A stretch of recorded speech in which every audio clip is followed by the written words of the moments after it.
Thank you for joining us. This is James Rome with Collision Pulse. Today we're joined with Alex Soper from Art Main Collision in Jackson, Michigan, who has a unique story to tell on his journey into the collision repair industry. Thank you so much for stopping by, and I hope you enjoy. How's it going, Alex? Thank you so much for being on the show today. Yeah, absolutely. Thanks for having me. Hey, it's so exciting to hear from people that are kind of, I won't say new to the industry at this point, but came into the industry in a different way than most. And you can talk about kind of your past and how you got started. But my thought is someone that has come in that's not, in the 50 plus category, and what you saw when you came into the body shop and your experiences there, working with customers, working with insurance carriers. If you could talk a little bit about your background and how you got thrust into this industry and kind of how you felt about it ever since, we'd love to hear your story. Sure, absolutely. So I started in the automotive industry about 15 years ago, kind of by chance as a part-time thing, truly part-time. It was about 3 to 4 hours a day as a porter in the service side. And slowly they started giving me a few more responsibilities and tasks and different things. Okay. And moved my way into a assistant service writer and then a service advisor and then a lead advisor. And we'd always had a body shop, but I knew nothing about the body shop other than there's a body shop that's part of our dealership group. And the manager, the easiest way to put it is disappeared overnight without a trace. So when I say that, it's in all honesty. It's still a cold case at the Art Main dealership. It is. The office was cleared out, his phone number erased, his house empty. We had to hire a PI just for his well-being or welfare checks. But after about a week of trying to figure that out, I was approached by the owner who said, "Hey, I'd like you to give the body shop industry a shot." Honestly, I respectively said no. And he said, "Well, it's kind of not a choice." He said, "We're moving you to the body shop." So I had the weekend to essentially get prepared, and I came in not knowing anything. Much like my service side, I can drive a car, I can start a car, I can change the radio station, but you don't want me working on your car. Same aspect goes for the body industry. You don't want me spreading Bondo, you don't want me welding, Right, you don't right. want me you don't want me taking a trim piece off because I am going to break it. And I'm going to list it as a one-time use part. But so I came in, I really didn't know anything truly about the position even, let alone the body shop. And I've been doing this position for almost 8 years now. Your software, Rome, was installed just literally the weekend before I took over. So I came in pretty cold. Right. And there was a binder. I don't even know if the binder exists anymore, but there was a binder of kind of a crash course on Rome and how to use things. And between utilizing that binder and using the tech support provided, I was able to kind of fumble my way for a while until I could get my bearings in. But ultimately, it was the right move. I'm glad that I was, in all senses, forced into the position because I've come to really know the collision industry. Again, you don't want me working on your car, but I feel confident that, as a director, that Right. we're making the right moves. What would you say to someone else thinking about careers going into the collision industry and kind of your experience of, hey, I got thrust into this? It's kind of almost like a sales thing where it's like no one really wants to sign up for sales. They kind of fall into it or forced into it normally. Sure. What would you say to people that are like, hey, this could be a possibility to join this sector of collision repair, that, even if you're not a tech and you're going in, any tips or things that you would say to those folks? Yeah, so there's a lot of dynamics that go behind it. And what I've learned since I've been in the industry is next year is not going to be at all like this year. It is going to change drastically. Wow. A lot of that's being led by technology, and a lot is being led by insurance companies. But at the same time, the manufacturers are starting to really get some foot traction and saying, hey, no, these are our vehicles. This is the way we repair them. This is how we're going to move forward. So with that being said, the industry changes a lot. So if you like anything that is challenging, this is a good industry because you are not going to get bored. It's not going to be the same. Now, if you're somebody who's complacent and wants things to stay the exact same, I suggest you find a different role. Okay. So technician wise, people are really surprised when I talk to friends or just, in conversations with people that are outside of the industry, especially outside of the automotive industry, they're really shocked to hear how much money you can make or potentially make as a technician, especially as you get your certifications and qualifications. Right. It's crazy when people hear, 6 figures, and you're like, well, it's not just the bare minimum 6 figures. You can make really good money. I've had technicians that make, $180,000 a year, only working 8 to 5 Monday through Friday. That's technicians that didn't put in the extra work to come in, early, work through their lunch, stay after, come in on a weekend. Now I have those people. And again, it's not everybody's going to achieve that, but it is achievable.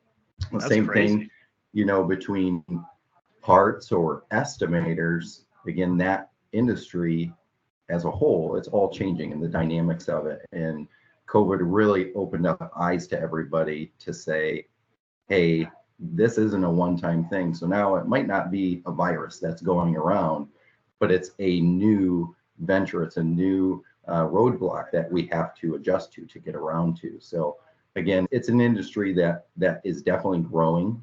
It's an industry that's required. And at the end of the day, heart surgeons and doctors and dentists, they all do very important things to keep you healthy and to keep you safe. Well, again, kind of using it as a leeway into there is we're fixing vehicles that are keeping you and your family safe, and you need to make sure that it's done correctly. So as long as you have that pride behind it and you understand the severity of it, we're not just trying to color match something. We're not just trying to make something look pretty. At the end of the day, when you drive it out of here, you got to make sure that, that person's safe.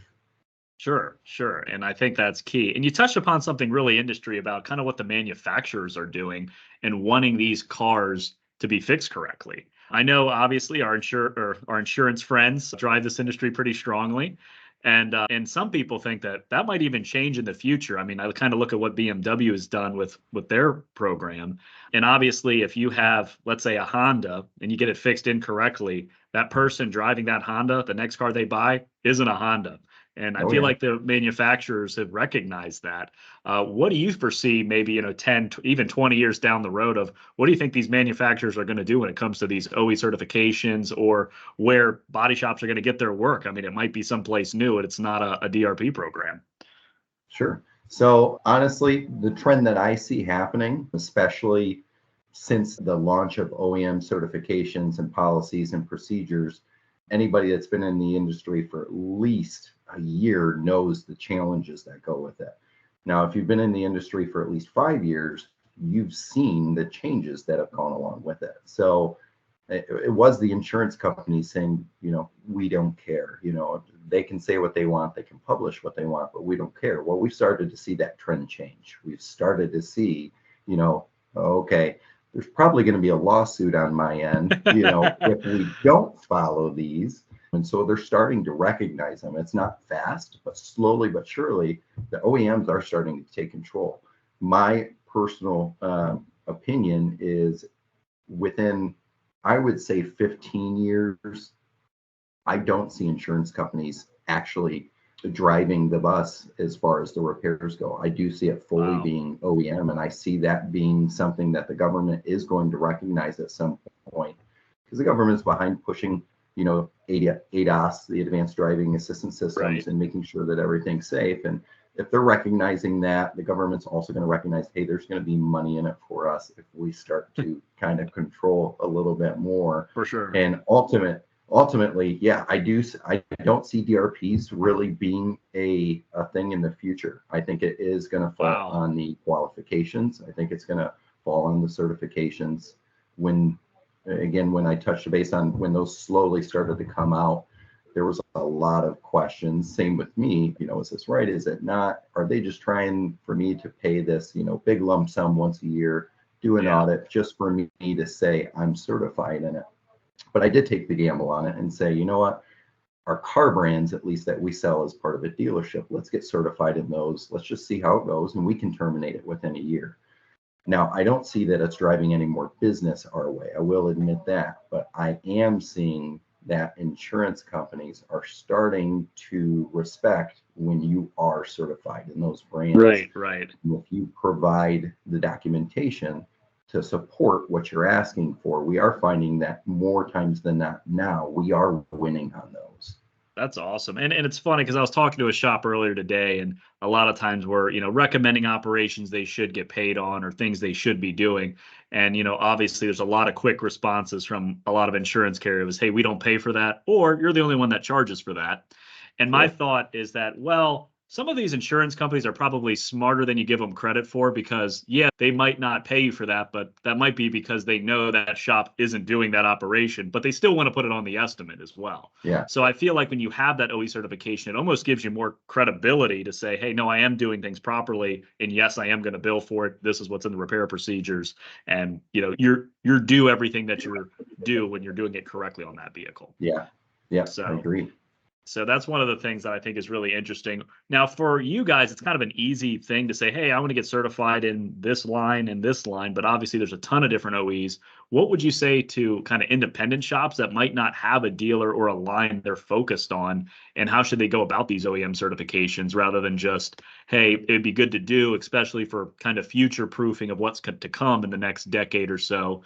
Because you could say a lot with even EV, which might not turn out as expected, because people thought, hey, in a year everyone's driving EV, and it's probably not going to be the case. Yeah. Maybe not even in our lifetime, or maybe in the next 25 years that might be the case, but not right now. But what would you say to the independent shops looking at stuff like this? Yeah. So if it's an independent that's in my area, I say don't go for it. No. Of course.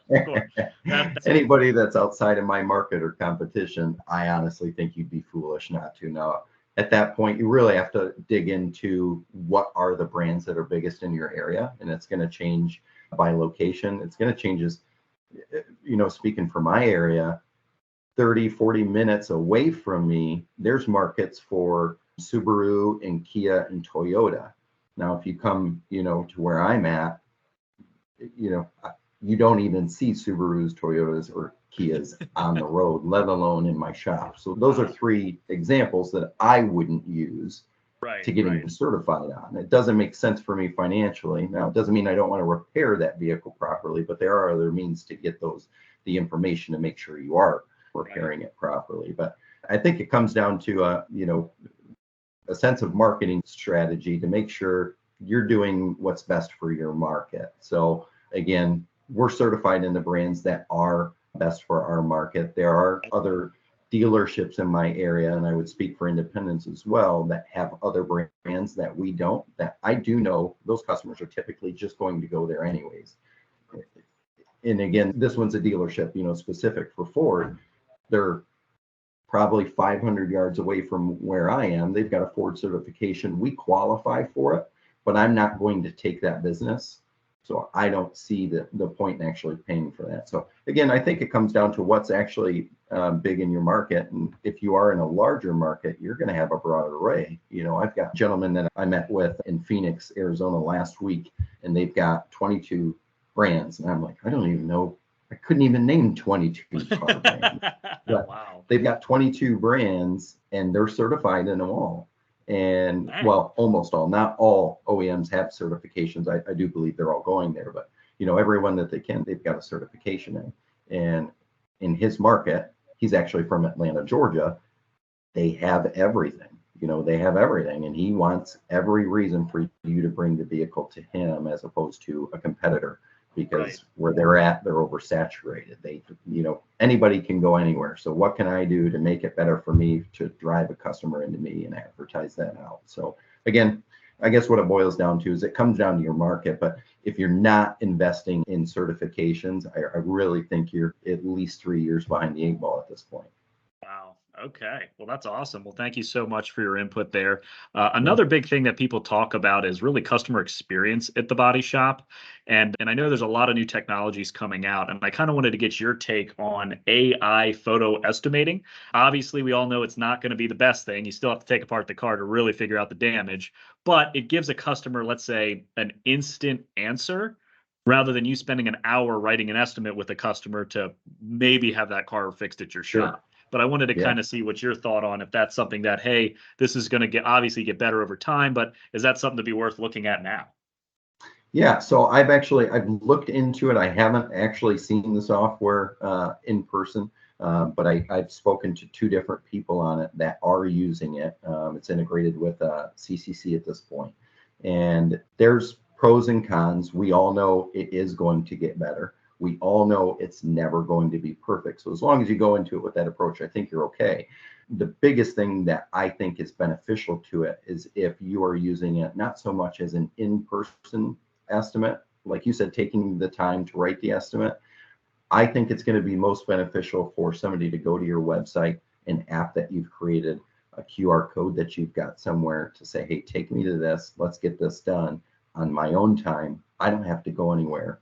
I can do it in my own driveway. I can do it in the parking lot. I can do it at work to at least capture that customer. So I think that's the biggest takeaway from it right now is if you are implementing it, and we are not yet, if you are implementing it, I think it's just a way to say, hey, I've captured you. I've taken on this customer and I'm going to build the business, based on that. And I'm going to, move forward with the rapport and get everything that I need to, because we all know there's going to be a supplement regardless, whether it's $1 or $1,000.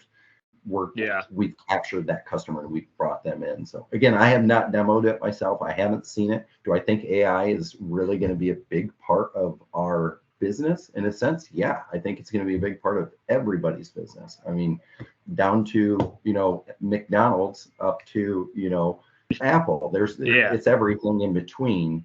Right. AI is beneficial in a sense. It's scary in a sense. It's under advanced in every way, but I've seen a lot of things move forward with just the virtual portion of text assistants and email assistants that people are using. Again, I'm not implementing it, but I did do a demo with a software company yesterday that has it. And I was honestly super impressed. A little scary to see it in action. You give it a simple command and it spits out this, very fluent, very professional response for you to review, edit, change, delete. And so it's those little things that really open your eyes up to, man, this is a technology that's coming. We're not going to stop it. People are going to invest into it. And yeah, I do think over time, it's only going to get better. At this point, I think it's best to use it for a capture rate of the customer, if anything. Right. And one of the things that I find interesting, obviously, Apple just launched their Vision goggles, as it were, their Vision Pros. I think eventually techs will be able to wear stuff like that, see OEM repair procedures on one side. They'll be able to identify pieces of the car. I was at the NADA in Vegas about a few weeks ago, and one of the things that they were doing was having service techs have these kind of meta glasses on, and as they're literally recording a video for the customer. And as he's going through different aspects of the car, telling the customer what he did, it's actually identifying the parts. And then it can even build a quote saying, hey, you might need an alignment soon. And it'll actually appear on the screen, hey, $500 alignments for that operation if you want to pay for it. So I thought it was really interesting. And I know we always talk about educating the customer, and in some cases now you almost have to enlist the customer's help to get some of these approvals, for supplements from the insurance carrier, because getting a hold of some of these, big companies, now that everyone's remote after COVID, getting a hold of a guy to get something approved is nigh impossible, and it's stalling the customer's car. But having the customer know the process, I think that could be a really interesting thing, that's going to be coming in Collision as well, kind of building into your website of, hey, here's a customer video of us repairing your car if you want to see it. Some people might shy away from that because sometimes in Collision, giving the customer too much information might be an issue. Sure. Oh yeah, definitely. But super exciting to have all these new technologies coming out soon. But I wanted to say thank you so much for your time. You've been absolutely incredible for taking some time out of your day. But I'm super excited to see you soon. I know we have our 20 group coming up, and I know it'll be a good time. Yeah, always is. I'm looking forward to it. Thanks for having me. And again, I just hope if anybody, takes a minute into this, that they get some information, because again, like I said, the industry is changing. And even when I say every year, I mean, I should change it to every day. It is fast paced. And I just hope that the right people are taking it seriously, because at the end of the day, we're repairing vehicles that customers are driving on the road, and they're, wanting us to make sure that they're safe. So, if anything, I want people to take it seriously. Like, hey, things are changing. We need to adapt. For sure. And I feel like, as history would say, the collision industry hasn't been quick to adapt to a lot of change. I'm sure you could go into a lot of shops and be like, wow, you're still running this like it's 1985. And there's a lot of those out there. Yeah. Fortunately, they're starting to dissipate a little bit more, but yeah, it's still happening. Yeah. Well, thank you so much. We'll catch up soon. And again, thanks for being on the show.